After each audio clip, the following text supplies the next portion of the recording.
Voy a empezar por dar las gracias a la UNIA y a la REDS una vez más por organizar estas jornadas fantásticas.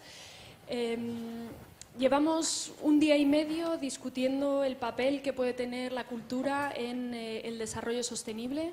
Ayer comenzábamos explicando la agenda de los Objetivos de Desarrollo Sostenible y tenemos aquí abajo esos 17 objetivos que se han adoptado ya por las Naciones Unidas y que todos tenemos una responsabilidad de garantizar que se implementan para el año 2030, es decir, 2030. Ayer uno de los debates era si consideramos el desarrollo sostenible como el desarrollo que garantiza una prosperidad económica, que saca de la pobreza a los millones de personas que están en situación de pobreza, pero que también considera la igualdad social y el desarrollo social y la sostenibilidad medioambiental. Queda la duda de qué papel puede jugar la cultura. ¿Debería la cultura de ser un cuarto pilar del desarrollo sostenible? ¿Es más bien la cultura algo que debe de aplicarse de manera transversal a estos tres pilares del desarrollo sostenible? Hemos estado desde ayer por la mañana escuchando ejemplos fantásticos de cómo la cultura está en efecto contribuyendo ya a la implementación de estos objetivos. Quizá lo que ha faltado un poco es que estas iniciativas se apropien de estos objetivos de desarrollo sostenible,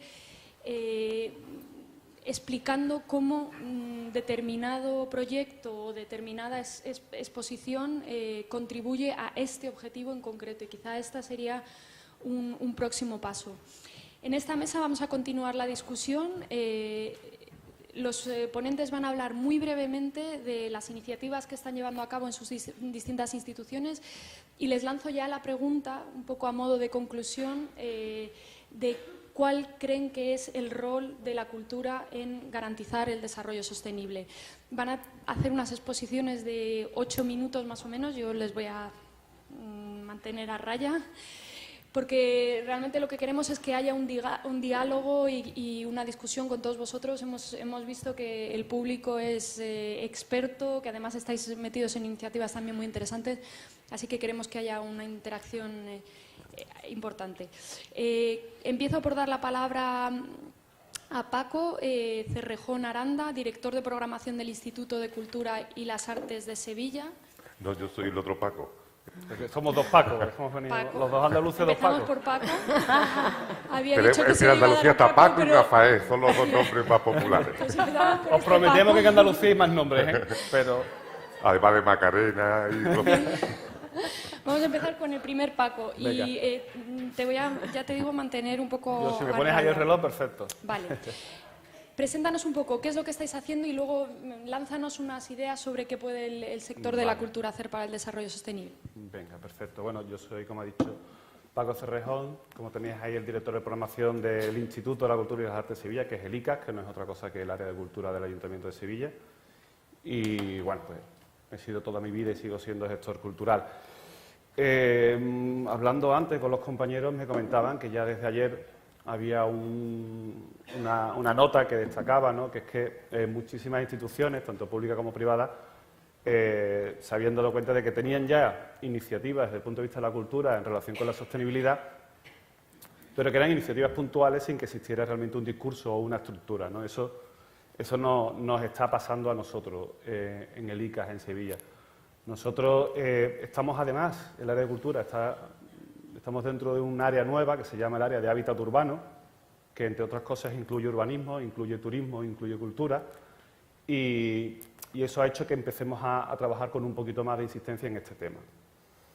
Hemos partido casi de cero, digamos, y como os decía, lo primero que han llegado han sido las iniciativas y ahora estamos en ese proceso de reflexión y de intentar coordinar y desarrollar un discurso y un programa eficaz.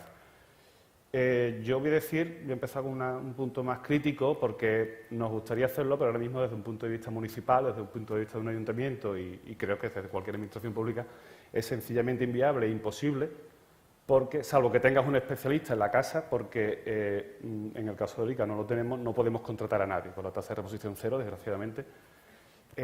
Financieramente sería para nosotros bastante viable poder contratar a una persona especialista en este tema que evaluara, que coordinara, que propusiera, que nos ordenara ese trabajo que ya estamos haciendo, pero desgraciadamente pues eso es imposible y eso va a lastrar mucho la necesaria elaboración de una política cultural sostenible.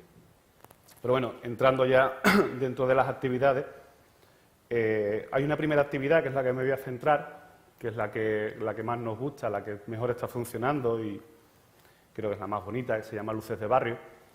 Llevamos 2 años haciendo un programa cultural en Navidad que se llama Alumbra, en el que hemos desarrollado una serie de programaciones culturales alternativas a la tradicional, en paralelo, conjugando, conviviendo. Y uno de esos proyectos, como decía, se llama Luces de Barrio, un proyecto que nos presenta un grupo de arquitectos y urbanistas, se llama Nomad Garden, que os recomiendo, si no lo conocéis, que entréis en su página web porque están haciendo un trabajo absolutamente maravilloso. Y en este caso en concreto, el primer año proponen hacer una iluminación alternativa a la navideña y empiezan a trabajar otro de los objetivos que tenemos, la descentralización de la cultura, trabajar con los distritos, y ellos lo que nos proponen en un primer momento es trabajar en esos distritos con colectivos que estén funcionando, y esos colectivos vinculados especialmente a espacios verdes, sobre todo parques y jardines y algún huerto urbano. El primer año funciona bastante bien, recibimos premios, incluso algún que otro premio internacional por iniciativa, y detectamos que uno de los espacios donde mejor podíamos desarrollar ese proyecto son precisamente los huertos urbanos, que el equipo ahora mismo del Ayuntamiento de Sevilla está ampliando esa red, la está organizando y la está desarrollando y le está dando infraestructura. Con lo cual, esa segunda edición que hacemos en 2016 ya la hacemos exclusivamente en los huertos urbanos. Porque era un espacio verde, un espacio que empezaba a ser tratado como un espacio sostenible dentro de un proyecto mucho más amplio en el Ayuntamiento, pero que además tenía colectivos ciudadanos que estaban ya trabajando intensamente y eran colectivos con los que se podía trabajar bastante fácilmente. Dentro de esos huertos urbanos también hemos querido hacer especial hincapié en los colegios. Hemos hecho un proyecto puntual con un colegio, además precisamente en un barrio degradado como es las 3000. Eso nos ha permitido ver una cosa, como lo comentábamos también antes, ¿no? Que a la hora de hacer esta ponencia empiezas a rascar y te das cuenta que hay muchas más cosas de las que parece, ¿no? Me voy a permitir que cuente una anécdota personal, pero bueno, mi hija tiene 3 años, va a tener que entrar en el colegio y he visitado un montón de colegios públicos en mi zona y afortunadamente todos los colegios públicos ahora mismo en Sevilla, que yo he visitado y me dicen que la gran mayoría tienen huertos ya, ¿no? Con lo cual es algo bastante positivo y es algo que ya estamos planteando para la tercera edición de Luces de Barrio. Este proyecto es un proyecto, como os decía, que inicia Nomad Garden, pero en el que han trabajado más de 100 artistas locales y han pasado por él 1.200 ciudadanos en todos los colectivos que trabajan en esos huertos. Se me olvidó decir que toda la iluminación que se hace en estos huertos tiene un carácter social, también trabajando con las necesidades de esos huertos. Pues os pongo un ejemplo, podéis verlo todo en lucesdebarrio.com, que ahí están todos los proyectos y los vais a ver mucho más fácilmente, pero por ejemplo en el barrio de San Jerónimo, en el huerto, que sufrían muchísimos robos, muchísimo vandalismo, pues se hizo una escenografía lumínica con pequeños paneles solares en torno a los conceptos de compañía, de respeto, de colaboración. Y parece que el feedback que estamos teniendo ahora mismo es que está funcionando y se está concienciando un poco. No es que haya desaparecido el vandalismo, pero bueno, se ha reducido un poquito. En paralelo a este proyecto y reforzando esa idea de sostenibilidad, otro proyecto que nos gustó mucho este año es el mural sonoro, también dentro de Alumbra, del proyecto de Navidad, en el que en un espacio especialmente activo en lo cultural, como es el barrio de la Alameda, pusimos un concierto con instrumentos sostenibles durante 3 días, que nos pareció también que trabajaba un poco en esa línea. Y luego, también dentro de Alumbra es un proyecto nuevo que nos ha permitido ser mucho más innovadores y ser mucho más experimentales. De ahí que hable mucho de ello. Ese proyecto, como decía en Alumbra, había unos mapping que se hacían, ya venía una tradición de varios años haciendo ese mapping, nosotros los hemos reinventado, hemos incluido artistas locales, hemos diversificado el público al que va a dirigir con diferentes tipos de mapping, pero otra cosa que hemos hecho con la empresa que lo lleva es reducir al máximo lo que hemos podido el dióxido de carbono.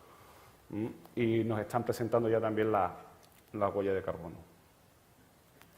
Ese es un ejemplo concreto de un proyecto que está en práctica, es decir, que ya se está desarrollando, que estamos haciendo y con el que estamos muy, muy contentos porque además nos está permitiendo hacer una cosa que nos gusta mucho, que es experimentar, y nos gusta aún más porque esos experimentos están saliendo bien. Luego, el tema de la sostenibilidad la tenemos también en varios proyectos, en varias actividades que están en proyecto ahora mismo, y hay una que sí nos está también ilusionando mucho. Estamos en años de conmemoración allá por el sur, tenemos ahora mismo Murillo, tenemos también Zorrilla, tenemos el 25 aniversario de la Expo 92, algunos más que se me olvidan, la generación del 27, en fin, estamos muy conmemorativos allí. Pero hay uno que dentro de pocos años, en el 19, comienza, que son los 500 años de la primera vuelta al mundo. Entonces, un trabajo conjunto entre la ciudad de Sanlúcar de Barrameda y Sevilla, usando el río Guadalquivir. Estamos diseñando una serie de actividades culturales con el río como eje, en el propio río y en paralelo al río, en el cual, aparte del contenido cultural, evidentemente todo el trabajo de medio ambiente y de sostenibilidad lo estamos desarrollando bastante. Y con un punto del medio ambiente que estamos incluyendo, que es el punto histórico, es decir, explicar cómo era ese entorno, cómo era el medio ambiente, cómo era el entorno verde de esa zona en su momento, cómo es ahora, cómo ha evolucionado y hacia dónde podría ir, tanto para lo bueno, si somos capaces de desarrollar conciencia. ¿Cuánto me queda? Un minuto. Bueno. Tenemos otros más, como os decía, pues bueno, está el tema del servicio de publicaciones, pues estamos trabajando en la coedición y demás, pero bueno, resumiendo muy poquito, estamos trabajando con el área de urbanismo en microadaptaciones, con el Alcázar, que también este mismo colectivo Nomad Garden está haciendo un trabajo maravilloso en los jardines del Alcázar, la puesta en valor de lo verde, de la arboleda de la ciudad, de todo el patrimonio vegetal. Y bueno, como os decía, la conclusión en el Ayuntamiento de Sevilla, en el área de cultura en concreto, es que estamos dando muchos pasos, algunos en un principio desconexos entre sí, estamos ya empezando a conectarlos, estamos empezando a elaborar un discurso, pero también con una limitación, como os decía al principio, importante, que a mí personalmente es lo que más me preocupa, porque creemos que hay muy buenas ideas, creemos que vemos el camino muy claro, pero sí es cierto que necesitamos un empuje de más especialistas, porque los que estamos ahora mismo somos, evidentemente, gestores culturales. Y no te respondí a lo del rol de la cultura. Brevemente, yo una cosa muy breve, yo creo que el papel de la cultura, más allá del disfrute estético, está en la concienciación y en la capacidad de hacer ciudadanos críticos.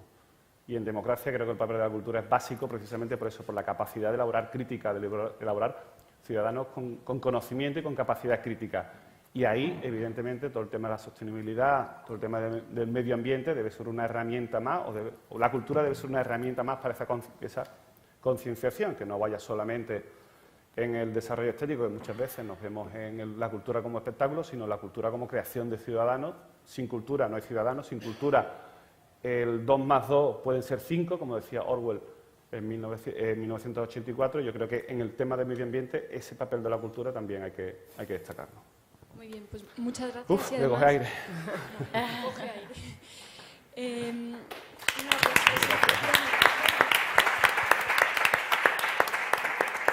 Muchas gracias y además, sí, es para ti. Me das pie a presentar a Lucía Vázquez, vamos de abajo arriba, que ayer presentó unas iniciativas interesantísimas que están llevando a cabo en el Museo de Picasso, precisamente en esa creación de ciudadanos críticos, sensibilizados, particularmente a los más pequeños, ¿verdad? Adelante, Lucía. Igual te pido que cuentes un poco qué es lo que hacéis y luego respondas a esta pregunta. Bueno, María me pedía que contase otra vez, lo siento para los que me escuchaste ayer, pero esto va a ser una hipnosis, o sea que no... a las personas que han llegado hoy nuevas, pues lo que presenté yo ayer es el arte como herramienta pedagógica para trabajar los objetivos de desarrollo sostenible con la comunidad escolar. Entonces se diseña un programa de acciones desde infantil hasta bachillerato, que incluye trabajar con los niños y también con los profesores y con sus familias. Se dividen los objetivos de desarrollo sostenible en función del nivel cognitivo de los alumnos y se trabaja de una manera transversal, porque el arte es lo que la vertebra, es decir, se cogen imágenes artísticas de artistas contemporáneos que están haciendo obras sobre sostenibilidad, cambio climático, y a partir de ahí se crea un programa de acciones en el que se debate sobre esas imágenes, se hace arte sobre los conceptos que hay detrás de esas obras de arte, se planifican salidas culturales se trabaja con artistas locales que estén en esa línea del Objetivo de Desarrollo Sostenible que se esté trabajando y se forma a los profesores para que ellos sean los que luego puedan integrar esa herramienta en su currículo, porque lo que estamos viendo es que los temarios de infantil, primaria y secundaria ya incorporan el cambio climático, pero no así los Objetivos de Desarrollo Sostenible, que ya que los tenemos y que es una ruta que está muy clara, yo necesito esa concreción, porque si no yo en la inmensidad de la sostenibilidad me pierdo. Entonces me parece que habría que trabajar sobre todo en sensibilizar en los Objetivos de Desarrollo Sostenible, porque si el esfuerzo es que esos objetivos se cumplan para 2030, bueno, pues es eso lo que hay que, ese es el camino que creo que hay que seguir. A la pregunta de por qué es importante, ¿no? Pues bueno, todo lo que contamos ayer de que hay que crear esa conciencia, hay que crear esos ciudadanos críticos. Francisco Fernández Buey, en la revista que publicó el Ministerio de Cultura en 2012 sobre museos y sostenibilidad, el monográfico, que lo tienen en PDF, y vamos, es larguísimo, pero es muy interesante para ir leyéndolo poco a poco. Dice que hay que elaborar una argumentación racional que haga frente al siguiente dilema. En la actualidad necesitamos conciencia de especie, que es lo que hablábamos ayer, o sea, necesitamos esa identidad global que nos permita apropiarnos de los Objetivos de Desarrollo Sostenible que han de ser nuestro destino como especie, ¿no?, para revertir el cambio climático. Pero esto choca con lo que conocemos de la historia del género humano, porque nunca nos hemos unido todos a una, ¿no? Entonces, ¿cómo lograrlo? Pues, bueno, la cultura y el arte, que es lo que hemos hablado, puede ser una herramienta muy potente. Yo, yendo a algo más concreto, se me ocurre que igual que hay plataformas de, por ejemplo, las ciudades se han unido en C40, ¿no, María? Que es una plataforma maravillosa en la que las ciudades están poniendo todos los esfuerzos en convertirse en sostenibles. ¿Por qué no hacer una plataforma de cultura y sostenibilidad?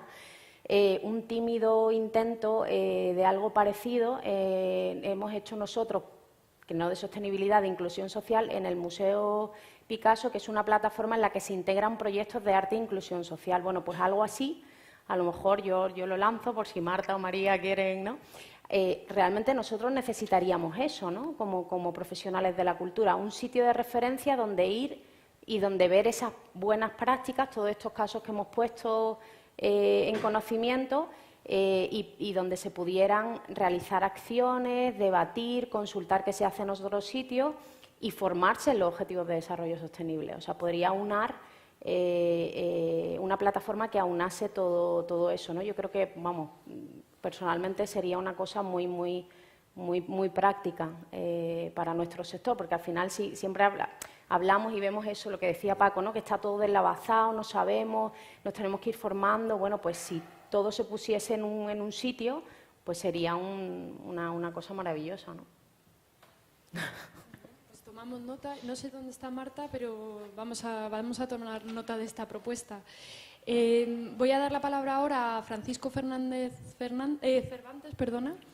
que es director del Instituto Andaluz de las Artes y de las Letras y que nos va a contar también un poco qué es lo que está haciendo este instituto y también nos va a responder con algunas propuestas. Venga, perfecto. Bueno, yo voy a empezar un poquito al revés. Voy a empezar con la respuesta. Bueno, voy a intentar enmarcar la respuesta y después cuento brevemente, porque son muchas las actividades que se realizan en Andalucía en este sentido, trasladarlo también esa información. Por un lado, primero, gracias a Redes y a la UNIA por invitarnos a la Consejería de Cultura a participar en esta interesantísima jornada, que es un paso más en demostrar que la cultura y la sostenibilidad están unidas y están condenadas a entenderse y a compartir y a hacer un matrimonio de futuro. Yo vengo aquí representando a la comunidad autónoma, que es del sangue administrativo que tenemos todos los ciudadanos, pues es la última loncha que se suma a esta pirámide administrativa, ¿no?, desde la mundial, la europea, la estatal, la autonómica y la local. Entonces nosotros tenemos 35 años de autonomía, que parece mucho tiempo, pero que no es tanto tiempo, pero me paro solamente en ver cómo estos tres términos de desarrollo, sostenibilidad y cultura empezaron muy separados y cómo 35 años después se están encontrando. Por eso que es el mensaje positivo de que estamos por el camino, creo yo. primero sostenibilidad, siempre estaba encardinado dentro de la Consejería del Medio Ambiente o otros nombres que han tenido durante estos 35 años, y estaba solamente enfocado a lo que es la protección de bosques o la protección de una sostenibilidad en la región autónoma, y solamente también se interlocutaba y hablaba con agrupaciones de agricultores o personas que relacionadas con el medio ambiente o con los municipios. Es decir, que la sostenibilidad iba por un lado. El desarrollo pues estaba enfocado especialmente en los años 90 al desarrollo local, al desarrollo territorial, para evitar el éxodo masivo de las ciudades y de los pueblos del interior de Andalucía a las grandes ciudades o a las costas. El desarrollo era solamente enfocado a lo local, aunque también estaba enfocado a la cooperación internacional, pero no marcaba el territorio como un espacio de desarrollo, es decir, el territorio de la comunidad autónoma nuestra, que es muy grande, que es casi un país. Y después la cultura empieza también a 75 años, pues creando las primeras instituciones, la identidad propia de Andalucía como enfoque cultural, y después pasa a ser el derecho, pues, como un derecho inalienable para todos los ciudadanos y visitantes, un servicio público. Después pasa en los años 90, 90 y tanto, a transformar a la cultura, a economizar un poco la cultura con las industrias culturales y cómo ponerle cifras y euros a todas las actividades culturales que se hacen, porque la economía era lo que primaba en aquellos 90, y ahora con este gobierno actual que lleva solo 2 años, que yo creo que ese relevo generacional también en la presidencia de la Junta, pues también se nota, crea la Consejería de Cultura como consejería separada, con un mandato muy expreso de transversalidad real, es decir, que la cultura entre en todos los departamentos de la Junta de Andalucía, y también que sea el cuarto pilar. En este caso se habla en Andalucía del estado del bienestar, pero ¿por qué no? El estado del bienestar también puede ser la sostenibilidad, ¿no? ¿Por qué no llamarlo? Porque creemos firmemente de que las políticas culturales son políticas muy efectivas para lograr los objetivos de desarrollo sostenible. Ese es el punto que nos encontramos ahora mismo. Estamos confluyendo esos 3 conceptos.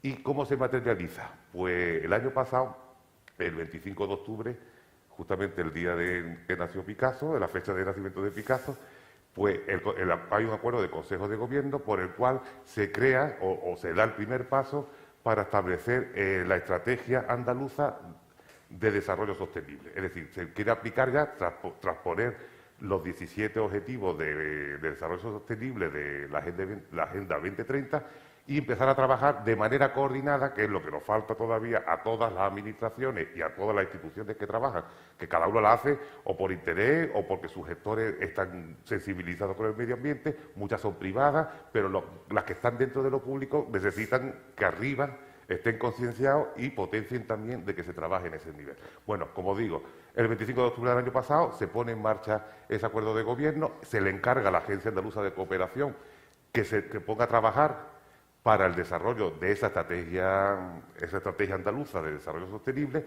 Ahora mismo estamos en la fase de la creación de las mesas de trabajo, en la cual van a estar representadas todas las consejerías, que yo creo que ese es el paso un paso cierto, real y necesario, de que no sea la de cultura por un lado, la de medio ambiente por otro, o incluso la de innovación, sino que todas confluyan en este órgano de coordinación que tiene un nombre que me gusta mucho, un grupo de trabajo de coherencia, que es muy importante, de política, coordinación y gestión. Yo creo que está pillando todos los niveles reales de lo que es la aplicación y el desarrollo de una estrategia. Por lo cual nos encontramos ahora mismo en un momento dulce, en un momento muy interesante, y yo creo, no sé si otras autonomías están ya también en este nivel de avance, pero la Junta de Andalucía ha tomado como una prioridad la aplicación de estos objetivos de desarrollo sostenible. Como digo, porque coincidiendo con lo que dice Paco, lo que dice Lucía, pues nosotros las políticas culturales pues generan sociedades más cultas, sociedades más responsables, porque la responsabilidad, después le podemos poner el apellido que queramos, pero la responsabilidad, medioambiental, cívica, lo que queramos, pero estamos creando unos ciudadanos críticos, unos ciudadanos educados y que de verdad son conscientes de lo que le pasa a su alrededor. Creemos que las políticas activas culturales pueden perfectamente alinearse y trabajar en esto. ¿Qué estamos haciendo nosotros hasta la fecha? Yo voy muy rápido, yo no sé cuántos minutos consumo. ¿Qué estamos haciendo ahora mismo? Por ejemplo, con carácter horizontal, pues todos los pliegos técnicos de las obras que se concursan desde la Consejería de Cultura, pues cada vez tiene un mayor peso las certificaciones medioambientales, el uso de materiales también certificados o de materiales medioambientales, con biodegradables. Por otro lado, también todas las iluminaciones que se nos piden constantemente, especialmente desde las entidades locales, de los principales monumentos que la Junta de Andalucía tiene, las distintas ciudades, se están haciendo a través de iluminaciones de bajo consumo, es decir, de que sean también responsables con el medio ambiente. También tomamos la decisión hace 2 años de reducir el 80% de las producciones de los catálogos y de las publicaciones en papel, lo cual es verdad que nos ha traído muchas dificultades con algunos, pero las de arte no, excepto las de arte, pero todas las demás están todas accesibles en formato electrónico, evitando también el consumo de papel. También la participación de la mujer en todas las comisiones de cualquier tipo que tengamos dentro de la consejería es paritaria sí o sí, es decir, que siempre tiene que llegarse al 60-40 como mínimo.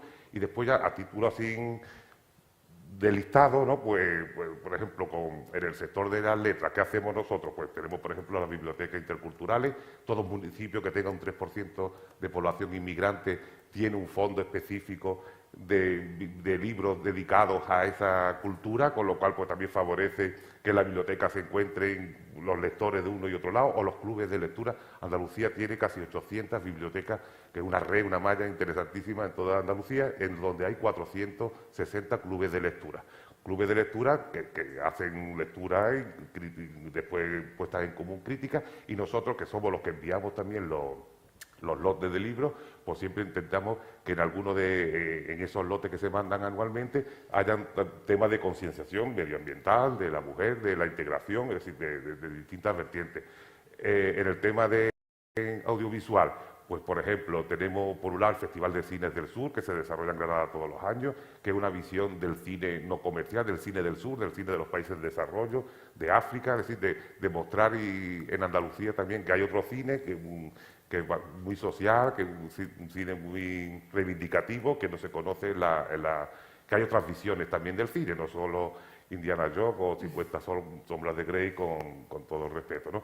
También en audiovisuales tenemos un programa que se llama Aulas de Cine, que te han integrado 240 y algo colegios y centros educativos de Andalucía, en la cual se le ofrece también vía streaming un grupo de películas y documentales que el 60% son de temas geopolíticos o medioambientales, de manera que con el material también que se le dan a ellos didáctico puedan en las clases dedicarse a la discusión, a la puesta en común y a formarse, a amueblar la cabeza, ¿no? Que es lo que un poco que nos falta a mucha gente.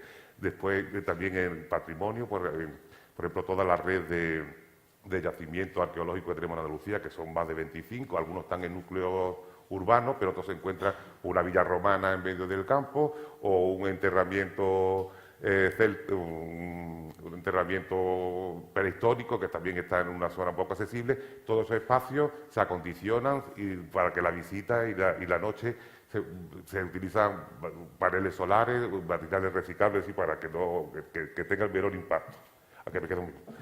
Después, por ejemplo, también con las artes plásticas, como dicen en los museos, con toda la actividad educativa, el Centro Andaluz de la Fotografía, que se radica en Almería, tiene como objetivo también parte de su trabajo, dar una nueva visión del Mediterráneo, no el Mediterráneo idílico que tenemos todavía, o de ese mar Pacífico. Ese mar ya no es un mar Pacífico, un mar de conflictos, es un mar de problemas, de movimientos migratorios.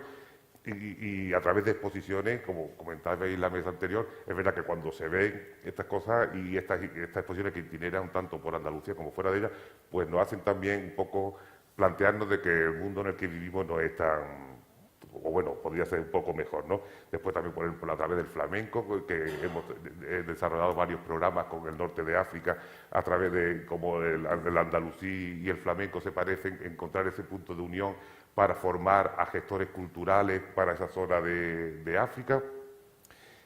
Bueno, un sinfín de actividades, una ristra, como diríamos allí, pero que realmente pero que esas actividades, algunas se han iniciado ahora, otras llevan un tiempo funcionando, pero que necesitan, como insisto, de esa coherencia y coordinación. Y ese trabajo colectivo de instituciones, administraciones. La administración aquí tiene que jugar un papel y muy importante. Entonces yo creo que tenemos que sentarnos todas las administraciones, porque si no, el 2030 llega y falta poco. Sí, no, me parece que además es un punto esencial, ¿no? Creo que el Gobierno español está en vías de desarrollar la estrategia de implementación de los objetivos y la verdad es que no lo había pensado antes de estas jornadas, pero efectivamente será muy interesante ver cuál es el rol de la cultura en esta estrategia y cómo se van a coordinar los distintos sectores a nivel no solo autonómico, sino también nacional. Voy a dar ya paso a la siguiente ponente, Laura Pando, que viene de Julie's Bicycle. Te pido también que nos cuentes, yo creo que hay bastante más gente de la que estuvo allí, así que por favor cuéntanos un poco esas iniciativas fantásticas que habéis puesto en marcha y luego pues si nos puedes responder ya a la pregunta clave. Vale. Yo voy a hacer lo mismo que Francisco, voy a empezar al revés. Pero antes de nada, muchas veces, yo creo que pasa mucho en España, que pensamos que lo que hacen en otros países es mucho mejor que lo que hacemos aquí. Y yo llevo 8 años en Inglaterra, en Reino Unido, trabajando en esta intersección entre la cultura y el cambio climático. Y la verdad que me he quedado maravillada de ver las cosas que se están haciendo, las cosas que oigo de Lucía, de lo que he oído del Thyssen-Bornemisza, de Fernando. Y la verdad que no sé, me voy muy esperanzada y sobre todo muy orgullosa de lo que se está haciendo aquí en España. O sea que lo primero de deciros que enhorabuena, que realmente el trabajo que nosotros hacemos desde Julie's Bicycle, que es la bicicleta de Julia, un nombre un poco extraño, no tenemos ninguna Julia, pero somos todas mujeres, que es casualidad, no es estrategia.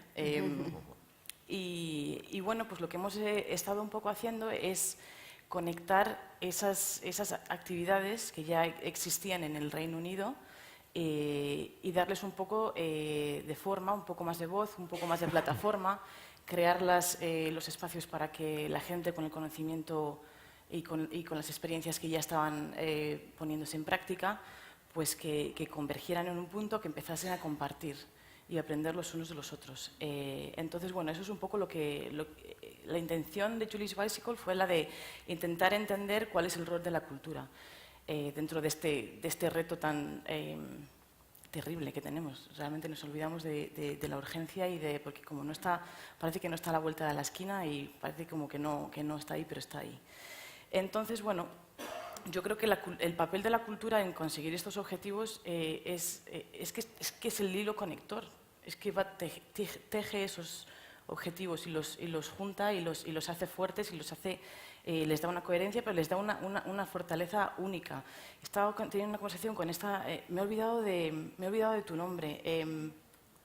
María Victoria, una conversación muy interesante que estábamos teniendo hace 10 minutos sobre Colombia y cómo ahora mismo pues están en ese momento de reconciliación y cómo la cultura está tomando un papel absolutamente fundamental en esa reconciliación social y en aunar esas voces de manera muy diferente. Lo que tiene la cultura es que da espacio a todas las voces, las que vienen de la calle, de las élites, de todos lados. Entonces puede ser un graffiti, puede ser un poema o puede ser una escultura de Botero en medio de la plaza de Medellín. Entonces, bueno, pues yo creo que ahí está el secreto, realmente, en dar una plataforma a esas voces. Y luego una cosa que yo no comenté ayer, pero que a nosotros nos pareció muy interesante, es un estudio que nosotros no hicimos allí en Inglaterra, pero lo hizo una organización que se llama Values Matter, los valores importan, y dieron estos datos, yo creo que fue en 2015 o 2016. Hicieron una encuesta, ¿no?, a todos los ciudadanos, bueno, a muchos ciudadanos, y salieron unos datos muy interesantes. Era alrededor de los valores sociales. Y decía, ¿con qué valores te identificas tú? ¿Con valores que tienen que ver con cosas un poco más egoístas, ¿no?, como el dinero, el estatus social, etcétera, etcétera? ¿O con los que son un poco más de compasión? Aquellos que son pues de ayudar, de solidaridad, de justicia, de igualdad. Y el 80% de las personas se identificaban con esos valores de compasión, ¿no? Pero la mayoría de ellos consideraban que otras personas tenían valores más egoístas. Qué cosa tan curiosa, ¿no? Que la mayoría de ellos pensaban que sí que tenían esos valores de compasión, pero que pensaban que el resto no. Y luego también se les hizo una pregunta de las instituciones en general, pues, organizaciones comerciales o culturales, tal, de qué valores esperaban ellos o percibían de esas organizaciones, ¿no? Y era el sector cultural de los que ellos esperaban, como ciudadanos, que representaran esos valores, que trajeran esos valores a la sociedad y a los ciudadanos. Entonces, realmente nos traen la pelota a nuestro tejado. O sea, nosotros sabemos desde el sector cultural cuál es nuestra labor, o creemos que lo sabemos, pero es que nos lo están recordando. Esto fue hecho en Inglaterra, pero yo me imagino que los valores son trasladables a España, y España realmente es un país muy solidario. O sea, que yo entiendo que seguramente se pueda trasladar. Entonces, ahí está, yo creo que realmente el verdadero papel de la cultura, obviamente aplicado en el tema del reto contra el cambio climático, pero también incluyendo y tejiendo todos estos objetivos. Entonces, volviendo un poco a lo que hacemos en Julis Básico, pues hemos generado un poco diseñamos una herramienta para calcular la huella de CO2, de carbono, que oigo por Fernando, pues que él la ha utilizado y la ha mejorado, y nos parece increíble, o sea, nos parece genial cuando la gente llega y coge nuestras cosas y se las lleva, las hace mejores, las lleva por el mundo, nos parece fantástico. O sea, entonces, ahí están todas nuestras herramientas, en la página web son gratuitas de uso, están personalizadas para el sector cultural. Si tienes un teatro, pues lo hay un poco más para en plan de edificios. Si lo que tienes es un festival al aire libre, también está un poco personalizado a los impactos ambientales que tiene ese tipo de espectáculo, ¿no? Y bueno, pues tenemos esa calculadora ahí que lo que nos ha dado es un poco de conocimiento, darle un poco de forma a lo que viene siendo el impacto ambiental, y a partir de ahí, de ese conocimiento, pues poner un poco, indicar un plan de acción, ¿no? Nosotros el plan de acción no es que lo hayamos decidido nosotros desde Julis Básico diciendo, ahora lo que hay que hacer es esto, no. Nosotros hemos ido allá afuera y hemos preguntado a la gente, ¿qué estáis haciendo? Pues mira, estamos haciendo esto, hemos puesto luces LED, hemos aislado las tuberías. O sea, todo esto suena como cosas... ¿Qué tiene que ver esto con la cultura? No, tiene que ver en ser responsables desde dentro, entender lo que estamos haciendo, hacer lo posible porque esos impactos sean lo más mínimo posible, y lo que hemos entendido es que cuando la gente hacía esto, se generaba un apetito que iba mucho más allá de los impactos ambientales en el sentido de medirlos y reducirlos, sino que se entendía que se integraba en la cultura, en el tejido de la organización, que los empleados se sentían orgullosos de trabajar en esa organización, que las organizaciones usaban eso como excusa para crear colaboraciones con otras organizaciones dentro del sector o fuera del sector. Y es esa inspiración y esa generosidad la que está generando un efecto que es imparable ahora mismo, y lo ves en Inglaterra, es súper imparable. Y tenemos ejemplos que mencionaba uno ayer, por ejemplo, en Manchester, que se juntaron varias organizaciones de la ciudad, teatros, museos, y bueno, se juntaron a decir, bueno, ¿cómo hacemos este tema? ¿Qué has estado haciendo tú? ¿Qué has estado haciendo tú? Entonces, pusieron objetivos comunes de reducción, pues compartieron prácticas, compartieron casos prácticos, qué ha funcionado, qué no ha funcionado, venga, pues esto lo evitamos, no vamos a repetir esos errores, y bueno, pues han conseguido una reducción increíble del consumo eléctrico, obviamente también de la huella medioambiental, pero también obviamente de dinero, que se reinvierte en el arte, que es lo más bonito de todo esto. Y luego lo que ha pasado es una cosa muy interesante, y es que el ayuntamiento se ha dado cuenta de lo que está pasando, se ha dado cuenta de que los ciudadanos, a través de esa conversación que se ha generado en estos espacios públicos, se han concienciado. Y resulta que es que ahora el ayuntamiento quiere saber qué conversación han tenido estas instituciones culturales. Y ahora han hecho una colaboración que va, pues, a un tema un poco más político, a cómo convertimos estas experiencias en una especie como de hoja de ruta para esta ciudad convertirse en una ciudad sin huella de carbono. Y se han puesto como objetivo para el 2050 que van a ser cero carbón como ciudad. Qué cosa más maravillosa, inspirada desde el sector cultural. Entonces, bueno, nosotros lo que hacemos desde aquí es contar estas historias. Nosotros condensamos este conocimiento que no es nuestro, obviamente nosotros aportamos mucho el tema científico, el tema técnico, tenemos gente pues muy experta que está ayudando pues, a hacer auditorías de electricidad, de consumo de electricidad, que damos consejos y todo esto, pero realmente lo que estamos es aprendiendo del sector, ponerlo todo junto, crear unas herramientas, que hay muchas guías, hay muchos manuales, Están todos ahí, están todos colgados en nuestra página, están todos de acceso gratuito, están en inglés, pero os invito a que si alguien los quiere traducir, llevároslo, o sea, no queremos que se queden ahí. Y bueno, y lo que estamos haciendo, al hilo de lo que decía Lucía, con esta organización, el C40, que creo que son 45 ciudades ya, si no me equivoco, nosotros estamos colaborando. Es muy curioso que me digas esto, porque realmente, quizá más que crear un grupo como el C40, nosotros lo que estamos haciendo es intentar integrar lo que ya está sucediendo en el sector cultural dentro de lo que ya están haciendo en el C40. En vez de intentar dividir, nosotros lo que estamos intentando es juntar esas colaboraciones. Entonces, estamos, de hecho, muy a punto de empezar a escribir una especie de manual conjunto con las ciudades de cómo maximizar, ¿existe esta palabra o la estoy inventando en castellano? Sí. Maximizar el impacto de estas acciones que ya están ahí, que ya son visibles, y bueno, tejerlas en lo que viene siendo la política de las ciudades, en la estrategia política, y contar con el sector cultural como un sector clave, indispensable en esta conversación. Y bueno, ahí estamos. Entonces yo invito a todas aquellas ciudades que están haciendo algo, que se sumen un poco a esta, y que bueno, que echéis un ojo a lo que también estamos haciendo, porque siempre lo compartimos y siempre lo... bueno, creo que me estoy pasando ya. Bueno, súper interesante, igual que ayer. Y además me parece muy interesante, una vez más, que, como decía Fernando esta mañana, se demuestra que un arte más sostenible no pierde el efecto wow, ¿no? No. Sino que además incluso puede atraer a ese efecto wow sostenible, ¿no? Totalmente, y que lo que viene siendo es que como que es que no solamente la reducción de la huella de carbono o la reducción de gasto en una factura, es lo que eso significa. Eso significa que que eres una clase de persona, eres una clase de organización que tiene unos valores muy concretos. Y es que eso va en cascada, y va con tus empleados, va con tus audiencias, con tus visitantes. Y eso al final, luego, si tú no lo representas, te lo piden. Yo cuando estaba haciendo este trabajo para festivales de música, lo comunicábamos muy abiertamente, que tiene riesgos también, ¿no? Porque la gente, pues, siempre te pones un poco en la línea, ¿no?, cuando comunicas sobre este sentido. Pero es que si no poníamos ese esfuerzo medioambiental, la gente también se volvía a nosotros y nos decía: ¿por qué no me das la opción de reciclar? ¿Por qué no me das la opción de tomar el autobús? ¿Por qué no me das la opción de tomar las decisiones que quiero tomar como ciudadano?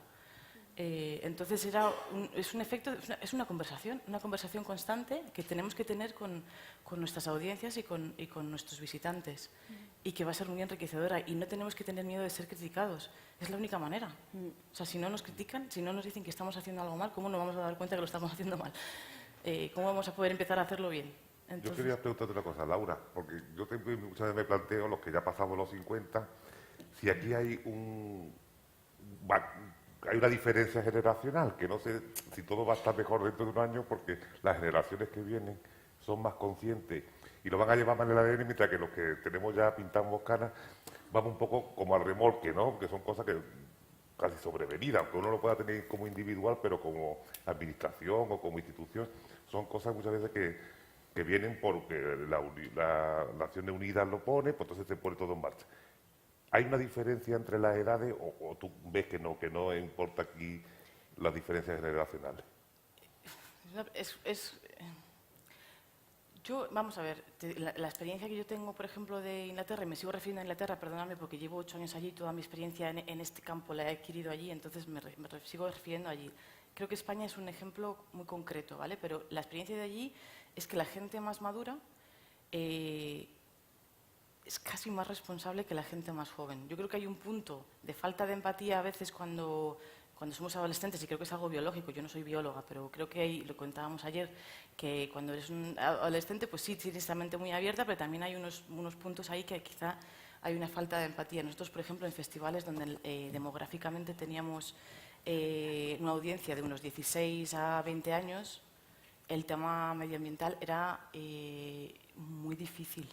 Era una conversación muy difícil de tener, la gente no le importaba mucho aquello de reciclar, dejan las tiendas de campaña. O sea, hay 90.000 personas en un festival y cuando se van del festival quedan 60.000 tiendas de campaña. se ha ido todo el mundo y eso parece el apocalipsis. O sea, vamos a ver, yo no digo que esos chavales realmente, o chavalos y chavalas, que no les importe el medio ambiente, pero se entra en un...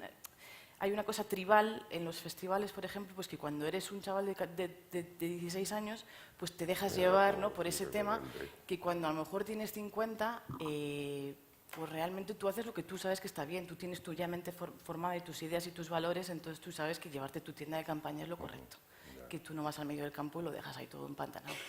Entonces, bueno, yo creo que no es tanto a lo mejor no creo que la edad tenga que ser excusa, quizá, no sé.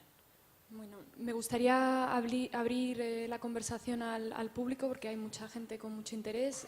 Hay una pregunta allí y me parece... Bueno, vamos a empezar por allí, sí.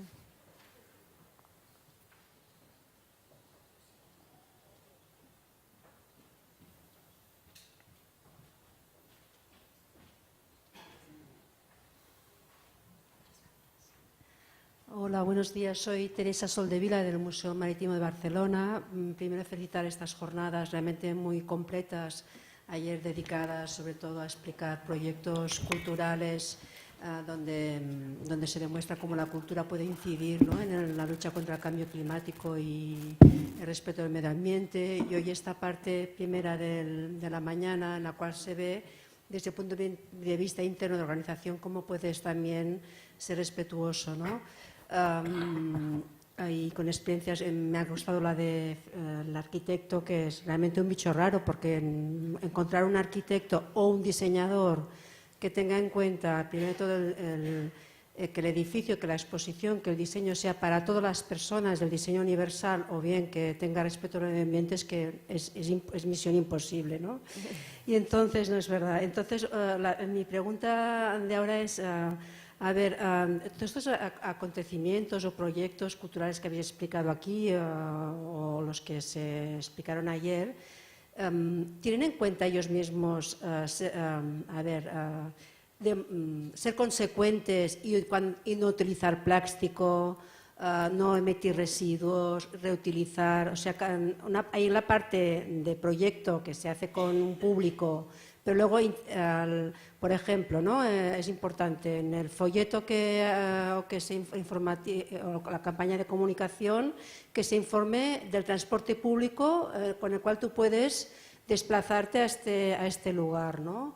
No utilizar, pues, en conferencias como aquí, ¿no?, que no se utilice plástico. Es decir, este elemento muchas veces organizamos actividades de sensibilización, pero luego nosotros mismos no somos consecuentes con el tema de las 3 Rs, etcétera, etcétera, ¿no? Luego también quiero comentar, en Cataluña, la Generalitat promueve que los equipamientos culturales podamos tener un distintivo de calidad ambiental, que lo puedes tener, no te supone ningún gasto, porque, por ejemplo, a veces tener certificados ISOs, que están muy bien y que ojalá todos pudiéramos tener, la empresa que concede estos certificados suele ser muy cara, ¿no? Y entonces allí hay la posibilidad de que tú demuestras con indicadores pues las acciones que tú haces medioambientalmente en cuanto a consumo, etcétera, etcétera, de residuos, etcétera. Entonces tú tienes este distintivo, con lo cual bibliotecas, museos, teatros, entonces con lo cual tú destacas por ser respetuoso con el medio ambiente, ¿no? Y creo que es una acción que puede interesar y que vale la pena. Cuesta, porque es lo de siempre, ¿no?, tener estos indicadores para luego reflejarlos en las memorias de sostenibilidad. Siempre es la parte difícil, porque es lo que decía también a un compañero de la falta de personal en las instituciones culturales que sean profesionales de medio ambiente, ¿no? Pero bueno, esto también te anima a trabajar en este tema, ¿no?, incluir el medio ambiente en la gestión cotidiana. Bueno, pues mi pregunta era esto, si se tiene en cuenta, porque muchas veces hacemos actividades, pero luego nosotros mismos somos contaminantes. Bien, porque siempre es lo de siempre. O es que así es más caro. Que esta es siempre la respuesta. Es que si somos respetuosos, nos sale más caro. Que este es otro tema que también es importante de comentar. Gracias. No sé si hay más preguntas, quizá. Sí.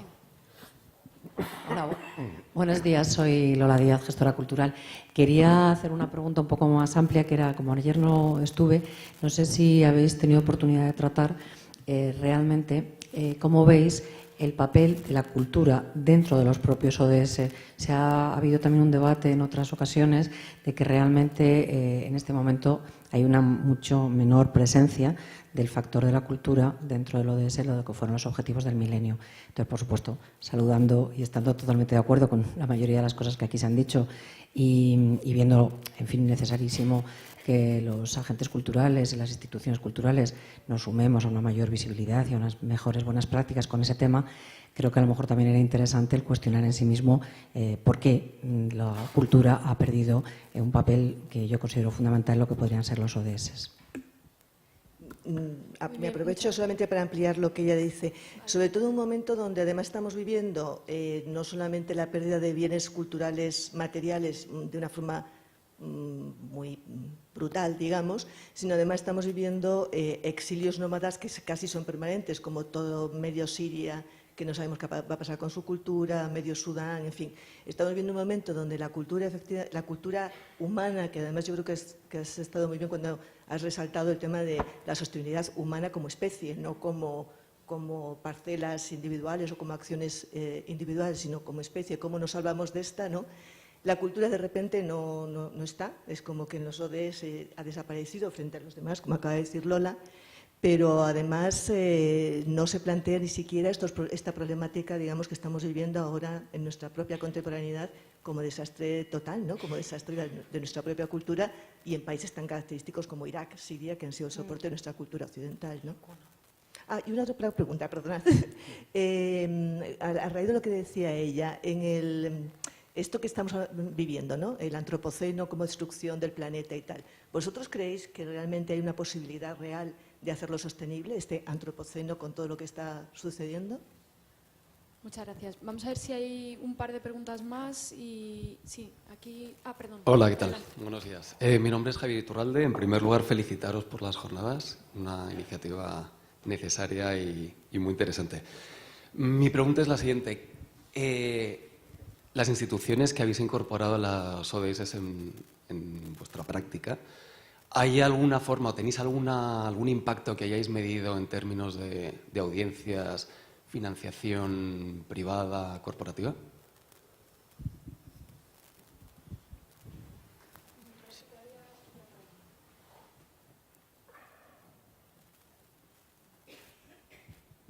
Buenos días con todos. Reitero nuevamente mi felicitación por el gran evento académico y científico. Más que todo yo me quiero ir sobre lo que en cada uno de sus proyectos, algunos se enfoca sobre la educación ambiental intergeneracional, sobre incluir o no incluir a toda la ciudadanía, porque si nos volvemos críticos, primero necesitamos fortalecer el talento humano. Entonces eso me gustaría saber. Y también, como manifestaba Jeffrey Sachs en que se dio una charla hace poco, que el verdadero cambio se va a venir desde las universidades y también cómo se manejan estas redes con las universidades. Esa es mi pregunta. Gracias. Bueno, yo creo que vamos a cerrar aquí porque ha habido temas muy diversos y yo creo que sí, seguimos cogiendo preguntas. ¿Quién quiere empezar? Yo con el tema porque me acuerdo también de otra cosa, con el tema de la primera pregunta. En Luces de Barrio y en otras jornadas que hicimos, colaboramos también con uno de los colectivos con los que colaboramos en Sevilla, es Fab Lab, y al mismo tiempo me ha surgido una duda, porque es un colectivo que trabaja todo el tema de la autoproducción y sobre todo con la impresión 3D. Y tuvimos unas jornadas en torno a la producción 3D, la autoproducción, la generación de contenido, pues que tiene que ver, creo que también, es un camino en el que podemos trabajar con el tema del diseño y producción de exposiciones. Y nosotros, en Luces de Barrio, parte de la producción se generó específica para eso, con una intención de reciclaje. Después los propios huertos urbanos, ¿no? Luego muchas de las cosas.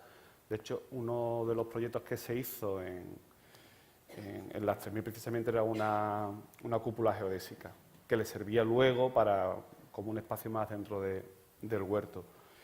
Y con el tema de la financiación, por ejemplo, a nosotros nos ha ayudado que esos mappings de Navidad que hacíamos a la hora de buscar financiación con grandes empresas, el punto de libre de CO2 nos ha ayudado un poquito a la hora de conseguir que pusieran un poquito más de dinero. Ahí sí es cierto que hemos tenido ayuda. Y con el tema de las audiencias, en el tema también de luces de barrio, sí hemos notado un nuevo tipo de público. Estamos también muy obsesionados con la creación de público, llevar la cultura a un nuevo público, y sí hemos notado un nuevo tipo de público. Por un lado, el público de esa periferia, de esa extrarradio que va a la actividad, pero también de un público que va buscando ese contenido de sostenibilidad en relación con la cultura. Ahí sí hemos encontrado un pequeño nicho. Y me permitís una brevísima reflexión que tiene que ver también con todo lo que está haciendo, evidentemente, porque, lo decías tú, con el tema de los encuentros, la necesidad de los encuentros. Yo creo que esta jornada a nosotros en el ICA nos ha servido para poner negro sobre blanco todo lo que estamos haciendo, incluso cosas que estábamos haciendo y no sabíamos que estábamos haciendo. Ahora mismo tenemos en Sevilla, que creo que Fernando la conoce, la exposición de terror en el laboratorio, y hoy me he enterado, pues, que, bueno, me he enterado ahora en el AVE viniendo bicheando, que es una exposición sostenible, si no me equivoco, ¿no? Y además hace años me acabo de enterar que colaborábamos en la exposición de TVOs que se montó en Angulén. Pues yo creo que este tipo de jornadas, pues, y si lo hubiéramos sabido a la hora de una exposición que está funcionando muy bien, pues hubiéramos reforzado todo el tema de la sostenibilidad, lo hubiéramos incorporado al discurso, porque todo el discurso mediático que estamos haciendo de una actividad concreta, yo creo que ahí también es como se puede utilizar la cultura. Pues si hacemos luces de barrio, hacemos una nota de prensa, o si hubiéramos en ese momento tenido conocimiento de esa faceta de terror en el laboratorio, hubiéramos generado información concreta para medios especializados y para redes sobre esa faceta de sostenibilidad en la cultura, ¿no? Yo creo que este tipo de encuentros y todos los que se puedan generar van a ayudar a que las administraciones seamos conscientes de cosas que ya estamos empezando. Como decía, hay dificultades de ordenar, pero bueno, estos son pasos que son bastante importantes. Yo me parece muy buena la pregunta de si es coherente el contenido con la forma, porque al final es que, cuando empiezas a hacer estos proyectos es que es eso lo que... Yo personalmente creo que los que estamos aquí hemos incorporado a nuestra vida la sostenibilidad. O sea, pues, no sé, tenemos el chip de estar en el hotel y usar la misma toalla, ¿no? ¿Para qué va a usar? Para la cara, y una para la cara, otra para las manos, otra para... ¿no? Entonces, como eso lo tenemos incorporado a nuestro día a día, intentamos que nuestro modelo de vida personal sea más sostenible. Pienso que eso por ejemplo, los profesores con los que nosotros trabajamos, ellos mismos también son sostenibles en su día a día. Entonces ya es algo que surge automático, o sea que no hay un planteamiento o sea, no es incoherente, porque ya directamente dice, por supuesto, papel reciclado, qué materiales tenemos para poder hacer esto, o sea, ya va en el... Pero sí, es una pregunta clave que hay que hacerse, porque si no, ¿de qué estamos hablando, no? O sea, es que no tiene ningún sentido. La medición es algo que... la medición, ¿no? ¿A quién preguntó de eso? Perdona, que no te veía. Justamente estábamos hablando de eso con Pedro, las instituciones culturales, y ayer yo creo que salía el tema. Tenemos el reto de medir, por ejemplo, Pedro lo decía antes, de la Casa Encendida, en el Museo Picasso, en museos, en sitios donde la gente viene, está un rato y se marcha. ¿Cómo mides el impacto? ¿Cómo mides el impacto de un proyecto? Nosotros, los proyectos que hemos medido siempre han sido colaboraciones a largo plazo fuera del museo, o sea, en el que los grupos vienen y van. Pero hemos medido, que también lo hablábamos ayer con Paloma, y Paloma decía efectivamente que hay aspectos que, por supuesto, se pueden medir, ¿no? Nosotros hemos medido ciertos aspectos. Y en este proyecto, por ejemplo, en el que estamos trabajando, de sensibilización de los Objetivos de Desarrollo Sostenible, todavía no hemos podido, porque ha de ser, si tú quieres medir cómo sensibilizas a alguien, tiene que ser algo a medio o largo plazo. Pero sí, la medición yo creo que tiene que estar por lo menos nosotros la hemos incorporado al proyecto y está en marcha, pero medimos un aspecto, ¿no? Lo decíamos ayer, ¿cómo mides el arte? Como para mí, el reto de la evaluación siempre es una asignatura pendiente, porque considero que hacen falta más herramientas cualitativas para medir. Es complicado. Yo cuando estuve trabajando en Estados Unidos, que allí miden todo, pues tenían los focus groups, ¿sabes?, de gente que iba. Claro, eso primero cuesta un montón de dinero, es complejo el reto de la la evaluación, pero desde luego sí, hay aspectos que hay que medir, sobre todo para saber si lo estás haciendo bien o no. Y yo por mi parte nada más. ¿Queréis responder? Bueno, en lo de incorporar esos valores, a mí me ha cambiado la vida. O sea, trabajar en este tema me ha transformado y me sigue transformando. Y algunos de los procesos por los que personalmente he pasado han sido difíciles, de tener que decir, bueno, es que esto que he estado haciendo toda la vida, pues lo tengo que dejar de hacer, o empezar a pensar en mi dieta, no desde el punto de vista de adelgazar, pero desde el punto de vista de qué es lo que como, de dónde viene, cómo ha sido, y esas cosas, pues que bueno, que pues no se me habían ni pasado por la cabeza antes de empezar un poco a incorporar este pensamiento. Y lo que pasa con este tema es que no hay vuelta atrás. O sea, una vez que has abierto los ojos, no hay manera de cerrarlos. Y no es que quieras, pero es que no la hay. Entonces es un poco, y yo creo que es una evolución, y yo creo que es un poco de no apuntar dedos a nadie tampoco. O sea, no apuntar el dedo y decir, es que tú no estás haciendo esto, haces esto pero no haces lo otro. Y yo creo que eso es un error. Cada uno tiene sus tiempos y sus procesos de transformación, y bueno, yo creo que las instituciones y las organizaciones son un reflejo de esto. Hay organizaciones que están preparadas para gastarse un dinero en ciertas cosas, en ciertas intervenciones medioambientales o para proteger el medio ambiente, porque para ellos es importante. Cuando hablamos de es que no tengo presupuesto para esto, eso quiere decir, básicamente la traducción es esto no me importa tanto como esto. ¿Vale? Entonces, yo creo que cuando hablamos de temas de seguridad en el trabajo, alguien no dice, no me voy a gastar dinero en un arnés porque no tengo presupuesto. Eso, estás diciendo que no te importa que el tío se caiga y se escalabre, o la tía. ¿Vale? Entonces, esto es lo mismo. Pues es que no es que tienes presupuesto, pero ¿dónde están tus principios y tus valores y tus intereses y tus objetivos? Entonces, yo creo que es un poco eso. El tema del dinero siempre es... No es que no tengas dinero, es que prefieres gastártelo en otro sitio. Y bueno, en el tema de medir, sí, yo totalmente de acuerdo que hay que medir ciertos impactos de las acciones. Yo me refería más al tema de la justificación del papel del arte dentro de la sociedad, de si realmente cambia los comportamientos o no. Yo creo que debemos darlo por sentados como la educación. La educación cambia a las personas, creo que las cambia. Y el arte cambia y la cultura cambia a las personas. Pero, por supuesto, yo estoy totalmente de acuerdo. Y además, de hecho, nosotros lo que hacemos, recogemos datos y medimos cosas y medimos impresiones y opiniones y todo este tema. O sea que sí, yo apoyo totalmente ese punto. Yo rápidamente, lo del distintivo me ha encantado y eso me lo voy a llevar puesto ahora y lo voy a investigar, tú me dices ahora dónde buscarlo, que me parece un tema muy interesante. Internamente intentamos, como tú dices, la Junta de Andalucía se ha establecido una serie de normativas de uso racional, de uso de la luz, del papel reciclado, es decir, que hay una serie, pero son muy tímidas. Yo sigo pensando, pero yo creo que esta revolución de esta estrategia andaluza, como todos vamos a ponerlo en conjunto, nos va a servir un poco para el meneo general, que creo que todavía necesitamos, especialmente a las personas que no se dedican directamente al medio ambiente, sino que se dedican a otras labores, ¿no? A otros departamentos de la consejería. Yo creo que también, un poco respondiendo por aquí, el tema de presupuesto y también por allí, no hay que olvidarlo, la crisis está y se ha resentido, pero desde las políticas sociales, con todo lo del corazón, y se han hecho cosas que han tenido que hacerse. Entonces, realmente viene en un mal momento este arranque de a lo mejor de los objetivos de desarrollo sostenible, pero yo creo que como nos quedan 15 años, no creo que sigamos 15 años como estamos ahora.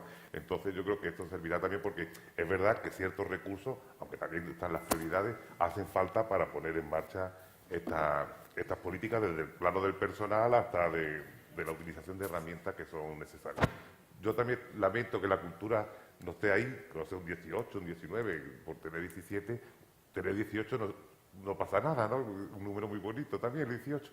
Entonces yo, leyéndolo, pues tú lo ves que está ahí como en el ambiente siempre, está como un bosón de Higgins que lo une todo, pero que no se nombra, ¿no? Entonces yo creo que ahí, yo también lo lamento de que en Naciones Unidas no haya puesto como el patrimonio, la cultura, pues igual que hay que conservar el medio ambiente, hay que conservar pues, todo nuestro legado, ¿no? Todo el pasado que los humanos hemos sido capaces de realizar y todo lo que puede transmitir esos espacios o la actividad cultural. Yo también me quejo en ese sentido de ese apartado. Y por último, lo de medir, nosotros en la estrategia andaluza, uno de los apartados específicos serán de elaborar herramientas de evaluación y de medición. Entonces, hoy por hoy no hay. Hoy por hoy no hay una metodología, pero se entiende o se establece específicamente en el acuerdo del Consejo de que una parte se dedique o un apartado sea solo enfocado a la evaluación y el seguimiento y la valoración de los trabajos que se hagan dentro de esta estrategia. Yo creo que ninguno hemos contestado a esta señora sobre la universidad. Sí, es verdad. Porque ahí se queda la universidad. Yo creo que la universidad debía haber estado a lo mejor también aquí, aunque está aquí abajo la Internacional de Andalucía, pero yo creo que el papel de las universidades es muy importante, pero muchas veces está muy ausente. Bueno, Es verdad. No. Por alusiones, por alusiones.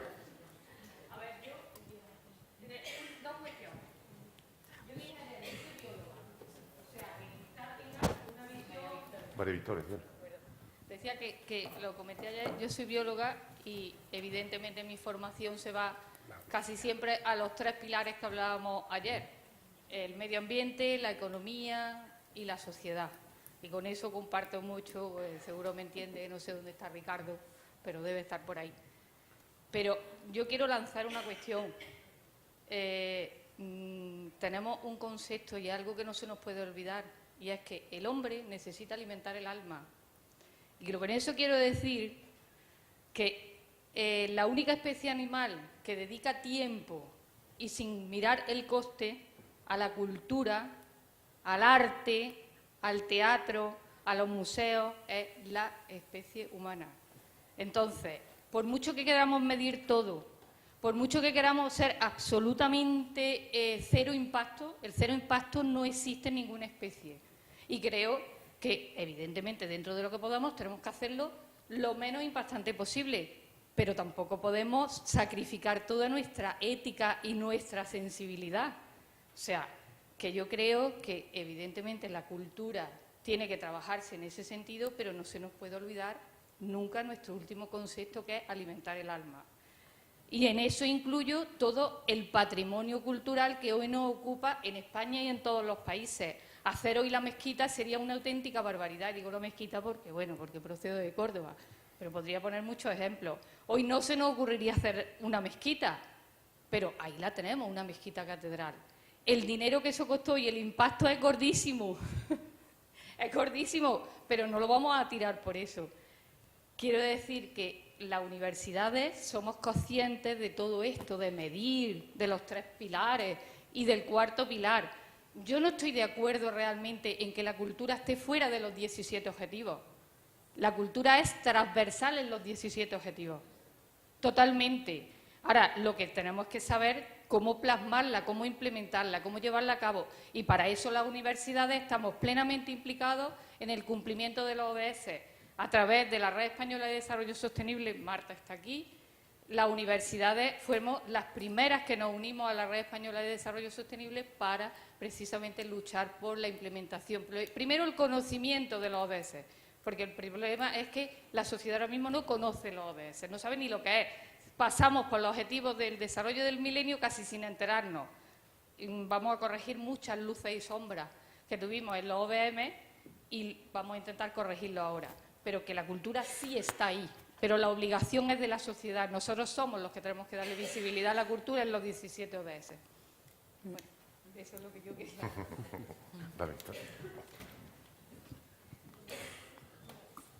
Has lanzado muchísimas preguntas que estaban en el aire. ¿Cómo puede el sector de la cultura apropiarse de estos objetivos, aunque no esté explícitamente en ningún objetivo o en ninguna de las metas, aunque sí que está reflejada en algunos de... y cómo además la cultura puede ayudar a dar visibilidad a estos objetivos, porque en efecto hay muchas actividades que se están llevando a cabo y quizá el siguiente paso sería coordinar estas actividades, darles un poco asignarlas a un objetivo u otro, que estábamos hablando esta mañana con Marta, para potenciar este impacto. Es la 1:25, 10 minutos.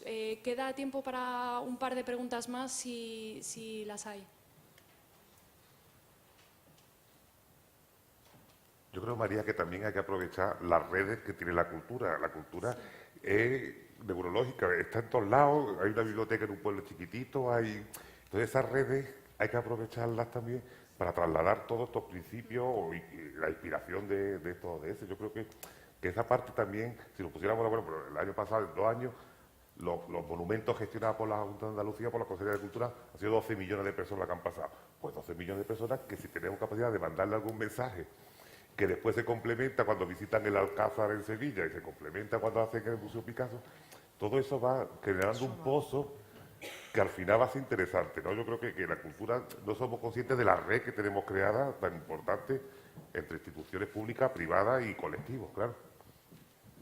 Hay ahora que has dicho el Alcázar, una iniciativa vinculada también a Nomad Garden, que va en torno al patrimonio vegetal de la ciudad, ¿no? Entonces, el Alcázar y la parte y el área de parques y jardines de la ciudad, que estamos dentro de ese hábitat urbano, en el que estamos trabajando todos en poner en valor ese patrimonio vegetal de la ciudad, que eso evidentemente, más allá de proteger según qué árboles, incluso proteger árboles muertos, en los jardines de Murillo había un árbol enorme, no me preguntéis qué especie, porque ahí estoy pegado, y un árbol enorme, le han dado un tratamiento con una intervención artística además, y ese árbol está allí enorme, ya no se va a caer, ya está muy bien, pero porque es parte del patrimonio, porque ese árbol tenía 100 y pico de años. Y eso es una labor implícita de concienciación. Es decir, cuando la gente ve por ahí, ve ese árbol enorme, se entera lo que es, ver el tiempo que tiene, o va a visitar Alcázar y le explican ese patrimonio, que con la Vuelta al Mundo, que con el descubrimiento de América, etcétera, etcétera, etcétera. ¿Eh? ¿Un ombú? Ombú, perfecto. Pues ese. Y ahí lleva una concienciación implícita en esa actividad cultural. Eso, digamos, ahí tienes la cuadratura del círculo. Se oye, ¿no? Sí. Bueno, un poco en respuesta a ese papel que estáis haciendo constantemente, cuál es el papel de las instituciones culturales, de la cultura y tal. Bueno, yo en mi presentación creo que he apuntado un poco en esa vía, ¿no? A mí me parece que la educación es el vehículo, la herramienta fundamental, y las instituciones culturales somos muy potentes educacionalmente. O sea, os puedo garantizar que por el Thyssen cada año niños pasan aproximadamente 100.000. Y la calidad de los programas del Thyssen, que también hay. Y la calidad de educación, no es la cantidad, también la calidad. La sí, calidad que sí, es maravilloso. También es importante, bueno, nosotros, bueno, lo he comentado antes, ¿no? Es uno de los objetivos claros que tiene el Thyssen desde que se creó, y esto hay que reconocerle que fue una visión del propio Barón, que hace 25 años los museos españoles no son lo de ahora, y cuando la colección, bueno, o uno de los requisitos que él impuso para que la colección se quedase aquí es que fuera un museo mucho más integrado y con una vocación mucho más de transmisión de conocimiento, ¿no? Que era lo que existía más en ese momento fuera, y en España no tanto. Hoy día se ha avanzado muchísimo, pero bueno, el Thyssen en ese momento fue líder, y después seguimos siéndolo, porque cada vez abarcamos mucho más esa visión, ¿no? Pero volviendo al tema, o sea, yo creo que la educación es el vehículo, la herramienta, y nosotros tenemos unos contenidos fantásticos, los museos en general, que nos permiten, desde luego, transmitir conocimiento con muchas perspectivas o con muchos focos, ¿no?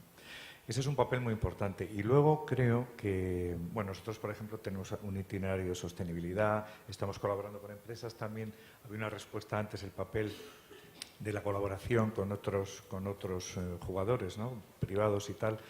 Pues sí, bueno, nuestro programa, muchas de las iniciativas ahí he podido contar que se han hecho gracias a colaboraciones privadas, pero también en el ámbito de la educación. Nos apoyamos mucho en partners, en socios que nos acompañan en esos programas y que comparten esos contenidos, y particularmente, no puedo decir ahora con quién, porque estamos en proceso de elaboración y de construcción, pero estamos precisamente diseñando unos contenidos fundamentalmente ecológicos, sostenibles, educacionales, no solamente para niños, sino para públicos en general en el museo, con una empresa que tiene mucho interés en ese tema. Y luego, a mí sí me gustaría aportar o llamar la atención también sobre la importancia que tiene la comunicación en general, ¿no? De todo lo que se hace. La vida, si no lo cuentas, es como si no lo haces. Y aquí muchas veces yo creo que, bueno, no lo contamos lo suficientemente bien. En este sector, en el sector de la cultura, pero también yo creo que España es un país que, con respecto a Reino Unido, por ejemplo, en el que la comunicación es algo esencial y que se le otorga siempre un protagonismo prioritario. En España no somos mucho de contar las cosas que hacemos, muchas veces pues porque no le damos la importancia que de verdad tienen o porque queremos conservar ese conocimiento para nosotros y no compartirlo, no sea que nos lo copien. Pero en este punto de la sostenibilidad me parece que realmente es un tema que hay que compartir y que hay que divulgar. Y además, o sea, ya desde el punto de vista, un punto de vista mucho más cotidiano, ¿no? Del ciudadano de a pie que cada día en sus bolsas de basura tira el plástico en el amarillo y lo orgánico en el azul. Yo creo que lo que falta también es ese feedback de las administraciones y de las instituciones. O sea, ¿por qué hago yo todo esto cada día? ¿Para qué sirve? ¿No? Sí. Nadie cuenta qué se ha conseguido con esto. De vez en cuando, si oyes, bueno, gracias a que se han conseguido no sé cuántas toneladas de vidrio, se ha podido construir un polideportivo en no sé qué barrio. Bueno, me gustaría que me lo explicaran. O sea, cómo esas botellas se convierten en un polideportivo. Eso cuando te lo cuentan, que eso no te lo cuentan nunca, ¿no? Pero ese día a día, yo creo que sería mucho más estimulante si te dan datos sobre bueno, el resultado de ese proyecto en el que tú te has involucrado y que, como decía Laura antes, implica cambios en cambios de conducta, ¿no? Y de prácticas habituales en tu vida cotidiana, ¿no? Entonces, al menos que te digan para qué está sirviendo, a dónde va eso, qué se consigue con eso. Yo creo que, aparte de darle mucho más sentido y mejorar tu convicción de que quieres participar en esas iniciativas, pues, hombre, estimula mucho más, ¿no? Cuando sabes por qué estás haciendo algo, yo creo que te sientes mucho más animado a seguir haciéndolo. Sí, una contribución también. Si no, también quizá yo querría decir alguna cosa más. En relación con lo que comentabas de que si no se comunica parece que no se hace, ¿no? Entonces, durante las jornadas quizá también no sé si he tenido que salir en la primera parte de vuestra mesa, quizás lo habéis convencionado ya, pero es que yo he echado en falta que todas las acciones que se han presentado aquí se enmarcasen dentro de los objetivos de desarrollo sostenible. Entonces, como lo primero es darlos a conocer y luego hacer y comunicar lo que se está haciendo, yo creo que estaría muy bien. Y yo emplazo a los representantes de instituciones culturales que estáis aquí a que, igual que la Casa Encendida ha estado explicando, yo reciclo, lucho por reducir las desigualdades, lucho para frenar el cambio climático y no se ha mencionado que cada una de esas acciones hacía referencia, contribuía a uno de estos 17 objetivos de desarrollo sostenible.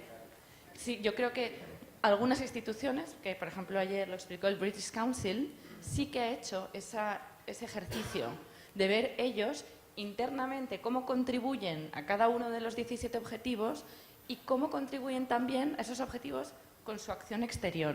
Entonces yo creo que eso ayudaría mucho a comunicar. Y esta agenda, estos colorines, tienen muchísima fuerza comunicativa.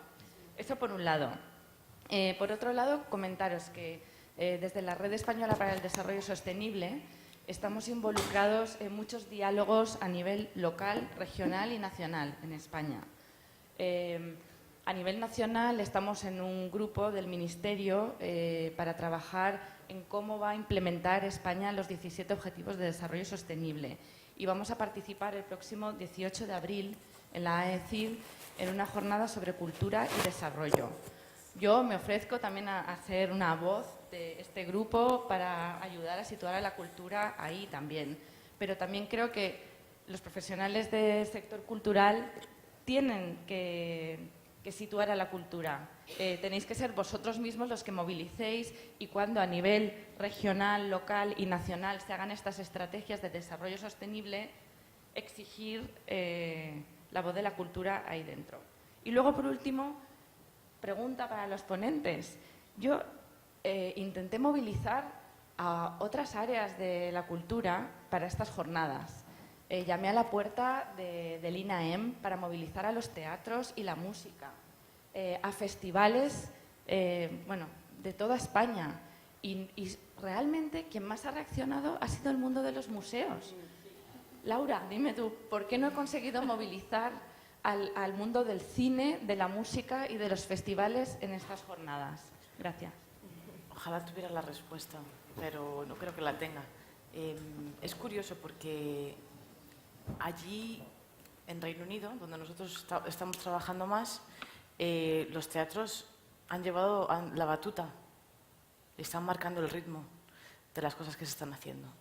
Muy interesante, o sea, desde el tema de, obviamente, de gestión de consumo de agua, de gestión de electricidad, pero también en el tema de materiales que se usan en las producciones. Y han salido colaboraciones muy interesantes donde ahora mismo tienen almacenes donde no se tiran los elementos usados en una producción teatral. Laura, perdona, es que me tengo que marchar, que tengo que coger el tren y no me quiero levantar sin aquí de performance, irme ahí como de muchísimas gracias y bueno, siento, gracias. Encantada, Lucía. Qué guapa.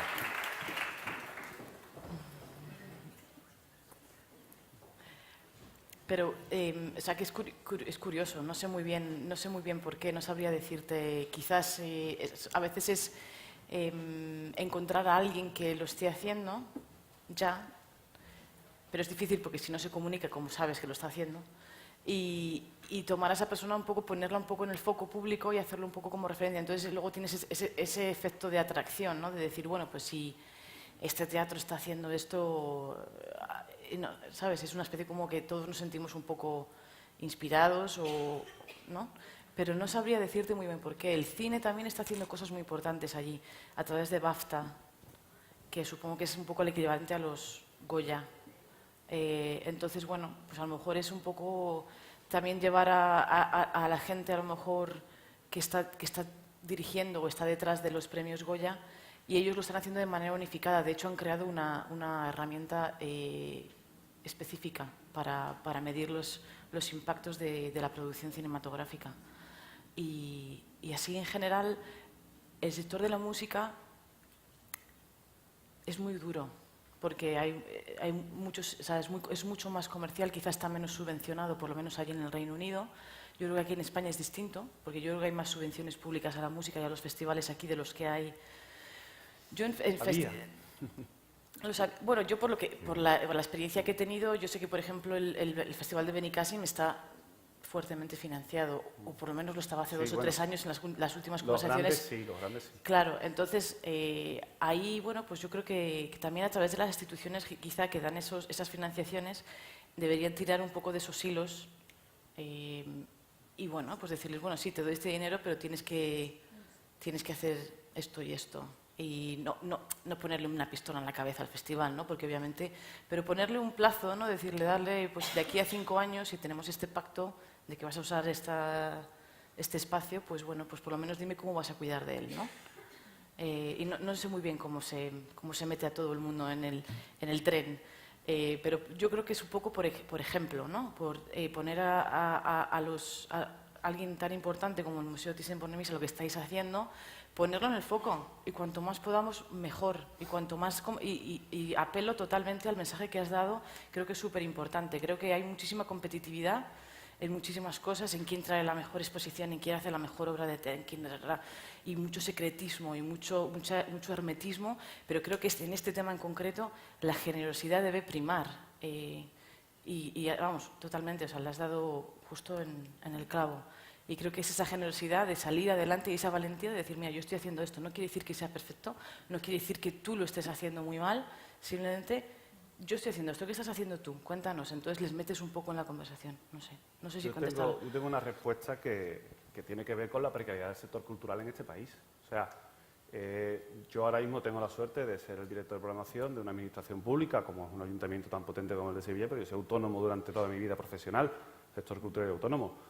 Es muy difícil cuando tú estás haciendo una actividad cultural plantearte muchas cosas. Tienes que dejar de plantearte muchísimas cosas que te interesan, ¿no?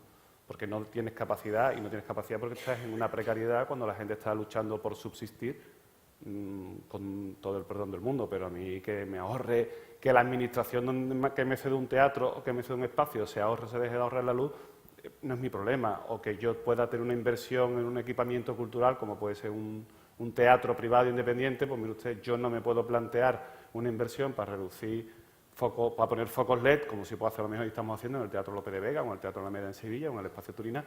Yo no me lo puedo permitir porque yo no sé si voy a llegar al final de temporada, porque me están reduciendo las ayudas a la programación o porque me han subido el alquiler por culpa de la gentrificación y como yo me vaya de esta radio, entonces ya es cuando no me viene nadie. Sí, hay un problema de precariedad en el sector cultural en este país general que afecta mucho. Entonces, y lo que tú dices de los ejemplos, sí, pero cuidado. Es decir, porque evidentemente el ejemplo del Thyssen es un ejemplo magnífico, pero claro, si tú te vas a un pequeño museo de un pueblo, dices, sí, pero es que yo no tengo capacidad por lo mismo. Es decir, yo no tengo esa financiación, ni tengo capacidad de acceder a ese pequeño mecenazgo que hay en este país que se centra en los grandes focos culturales, en el gran boom, en esa cultura del espectáculo. No quiero decir que el Thyssen vaya por ahí, no me refiero, pero que donde está ese gran foco, claro, tiene una facilidad. Creo que hay que utilizarlo de ejemplo, evidentemente, pero que no hay que olvidar, y ahí es un papel de las administraciones, y ahí las administraciones tenemos que estar por ayudar a ese sector que, bueno, que hay mucho sector, por ejemplo, que no, en el sector cultural que no se trabaja, por ejemplo, el público infantil por lo mismo, ¿no? Y es un público básico, es decir, cuando tú no tienes capacidad de atender a todas tus necesidades básicas, digamos, dentro del sector cultural, nuevas necesidades o necesidades paralelas es muchísimo más difícil todavía. Muy brevemente, simplemente por dejarle una nota quizá un poquito más positiva, porque nosotros sí, que me he puesto yo muy negativo. No que sea negativo, es súper relevante lo que estás diciendo. Y de hecho, simplemente por arrojar un poquito la positividad de que yo entiendo que a veces es difícil cuando tú estás pasándolo mal y que no tienes el dinero para hacer las producciones que quieres hacer y que sabes que van a ser exitosas y que van a tener una respuesta en la sociedad. Pero realmente muchas veces estas iniciativas te ahorran dinero y ese dinero vuelve al arte, ese dinero vuelve a la cultura. Y te digo, tenemos podemos hablar si quieres de esto luego, pero hemos visto muchísimos casos de instituciones que han invertido un poquito, lo han pasado mal un año o dos, lo han pasado mal y luego han visto cómo se han cortado esas facturas y es que es dinero que va directamente al bolsillo. Pero hablamos de... Este es un punto quizá para concluir, porque no vamos a resolver evidentemente la precariedad. Ojalá. Sí. Pero voy a lanzar una idea. ¿Por qué no pensar en los ODS también como una oportunidad para el sector de la cultura para posicionarse como un sector clave que puede ayudar, en este caso, a un gobierno nacional, también regionales, a implementar esta agenda tan complicada que tanto les abruma y hacerlo de una manera muy vistosa, además, porque creo que todas las iniciativas que hemos visto son tremendamente atractivas y que pueden presentarse a nivel internacional en todos aquellos foros en los que España va a tener que explicar cómo está implementando estos objetivos. Quizá los ODS puedan también ser una oportunidad para el sector de la cultura, si os apropiáis de ellos, para posicionaros como un sector tremendamente relevante, innovador, creativo y que tiene que tener una posición clave. Totalmente de acuerdo. Esperemos que sea así, que la próxima vez que nos veamos, que voy a hacer un anuncio ahora mismo sobre este tema, la próxima vez que nos veamos, pues el sector de la cultura se vea de una manera un poco más positiva a nivel estatal. Voy a concluir esta jornada. Por supuesto, muchas gracias, Marta, por tu liderazgo, por tu pasión y por habernos atraído a todos aquí. Gracias a la red y a la UNIA por vuestro apoyo logístico. Marta es el líder espiritual. Gracias a todos los ponentes y a todos los participantes por venir y concluyo con un anuncio, y es que la Universidad de Valencia va a acoger la segunda edición de las jornadas de sostenibilidad e instituciones culturales en el primer trimestre del 2018. Así que de aquí a entonces tenemos un año para hacer mucho trabajo, para comunicarlo muy bien y para ser posible también coordinarnos a través de las redes, quizá, y creo que todos conocéis a Marta, a través de Marta. Muchas gracias de nuevo y hasta pronto.